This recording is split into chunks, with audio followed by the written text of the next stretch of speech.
Friend કેમ છો બધા? મજામાં જશો? આજે જો અમે આવ્યા છે કોટેશ્વર અને અહીંયા કોટેશ્વર મહાદેવના દર્શન કરવા. આ દેખાય, તમે જોઈ શકો છો આ કોટેશ્વર મહાદેવનું મંદિર જો કેટલું મોટું છે.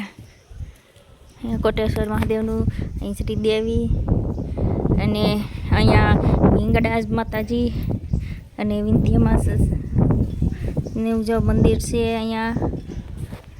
અને આ કોટેશ્વર મહાદેવનું અહીંયાથી જો નીચે અહીંયાથી જો નીચે અહીંયા એટલું ઉપર છે. અહીંયાથી જો સીડી ઉતરવાની છે જે તમે જોઈ શકો છો. સામેમાં દુકાનો છે અને આ નીચે જો બધી એટલું ઉપર છે એટલે થોડાક એવા પગથિયા ચડવા પડે આ ઉપર છે.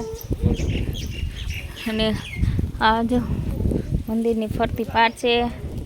તો ચાલો હવે બધાએ દર્શન કરી લીધા અહીંયા. તો અમે હવે આ બાજુથી અહીંયા નીચે થઈ અને હજી જો આ મંદિરમાં જાઉં તો અહીંયાથી જો સીડી ચડવી પડશે. મંદિરમાં જવા જો અહીંયા સીડી ચડવી પડશે પણ આ બાજુથી ફરીને જઈએ ને જો આ માતાજીનું મંદિર તમે જોઈ શકો છો. અને જો આ બાજુથી સીડી ઉતરવાની છે. એ થોડો હવે રાખો.